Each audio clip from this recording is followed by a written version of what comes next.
Hello and welcome to the FlexPro YouTube channel.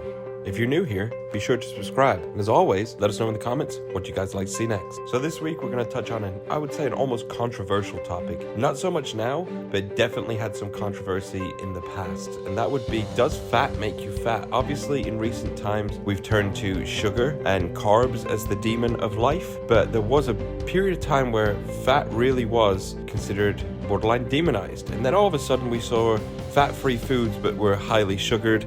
So today we're going to kind of dive into, does fat actually make you fat? As many as you know, it is the highest calorie dense nutrient in terms of macronutrients. So we're going to really dive into all of that. So without further ado, let's jump into it. Not too long ago, the battle was waged against dietary fat and its supposed cause of the world's ongoing obesity epidemic. Many foods today advertise low-fat or fat-free alternatives, appealing to the belief that fat makes you fat. Of course, around here, we can't just accept this to be true without proper evidence. That being said, let's find out.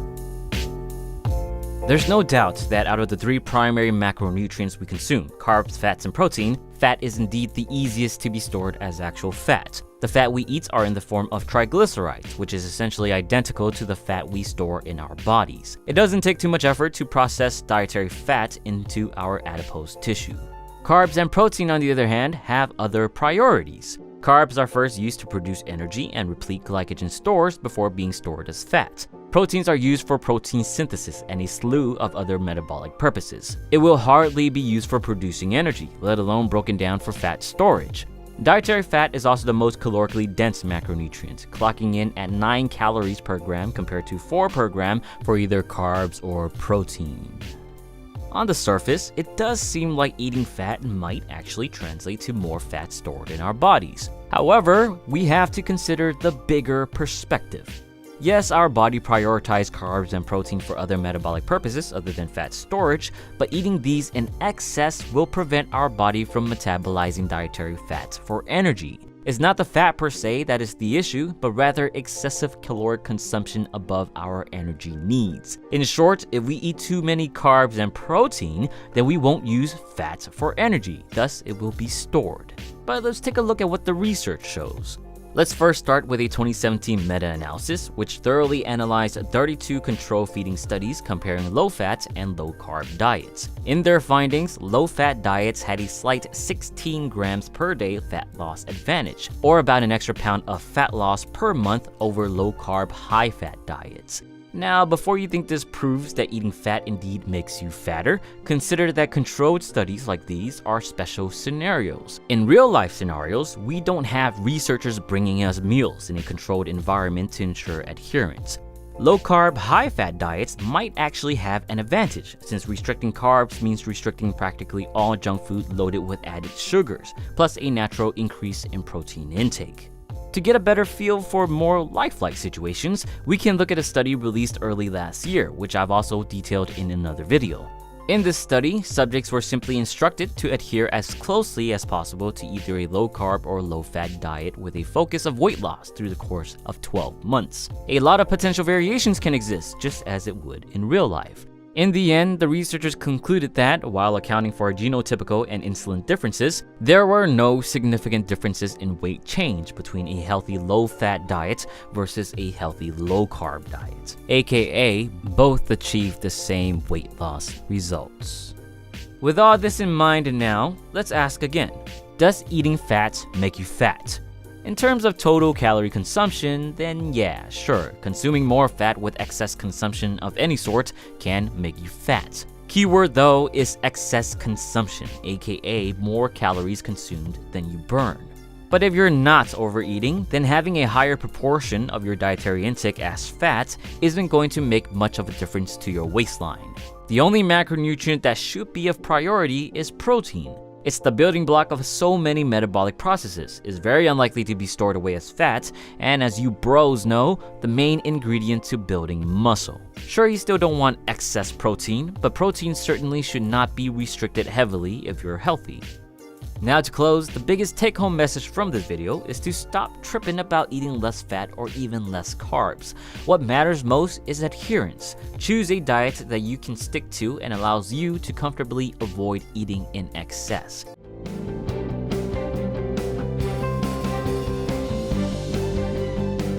you've been pouring skim milk on your cereal and spritzing non-fat dressing on your salads for years. But as it turns out, eating fat won't make you fat. In fact, research shows that low-fat diets don't seem to aid in weight loss or in reducing risk of disease compared to high-fat diets. And all those refined carbs that you've been eating to replace that fat might be the real issue.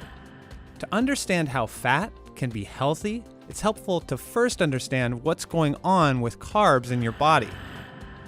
When you eat a simple carbohydrate like a slice of bread, enzymes in your saliva immediately start breaking that food down into sugar. That surge of sugar triggers a hormone called insulin, which tells your body to store available energy in the bloodstream in fat tissue and in other forms. And the later surge crash makes you feel hungry, encouraging you to eat more. But fats are another story. Fat isn't processed the same way as carbs. It can't be broken down with saliva or fully digested by stomach acid.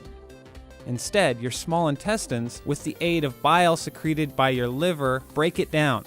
This happens much later in the digestive process, so fat digestion is much slower.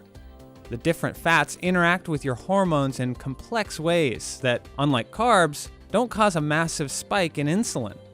And good fats are really important for your body to function properly.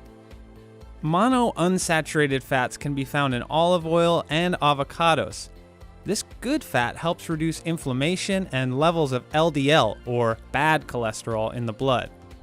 Polyunsaturated fats in foods like sunflower seeds, walnuts, and fish also have significant health benefits.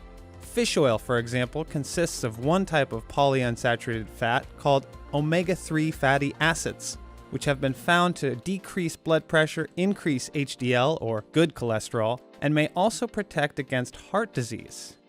But saturated fats found in red meat and dairy are a different story. An extensive study found that replacing a small percentage of calories coming in from saturated fats with calories from unsaturated fats reduced the risk of death, heart disease, and a number of neurodegenerative diseases. At the same time, studies show that full-fat dairy is healthier than reduced-fat dairy. One recent study found that drinking full-fat dairy was associated with a lower risk of diabetes. So while unsaturated fats are better, saturated fats aren't entirely useless. Not only are unsaturated fats essential for your body, avoiding them in the name of weight loss isn't actually a helpful way to shed unwanted pounds. A study by the Women's Health Initiative assigned women to low-fat diets for 8 years. They found the participants didn't seem to gain protection against breast cancer, colorectal cancer, or cardiovascular disease. And in the carb versus fat debate, an extensive 2017 study found no association between dietary fat and heart disease. In fact, the researchers found that high-carb diets were linked to a higher risk of death. So, if studies show that fat doesn't make us fat, or doesn't increase our risk of heart disease, and carbs make us hungry and are linked to a higher risk of death, should we all just ditch carbs altogether? Probably not. Recent research seems to advocate a balanced diet that includes a combination of healthy fats and complex carbs. Researchers found that diets high in fiber and low in refined grains, meat, and sugars resulted in less weight gain. So what should you eat? The good news is you can find healthy fats and complex carbs in a variety of tasty foods. You can find unsaturated fats in fish, olives, nuts, and seeds, and still have a place on your plate for so-called good carbs. Although you should probably avoid eating lots of refined carbs like white bread and rice. Foods like sweet potatoes, raw apples, and legumes are a different story. These foods don't cause the same sudden peaks in blood sugar. And, like healthy fats, they contribute to a balanced diet to keep your body running. So go forth and toss some oil on that salad. Well, there you have it, guys. All you need to know about if fat truly does make you fat. We hope you enjoyed this video. If you did, drop us a like. Be sure to subscribe, and we look forward to seeing you all in the next video.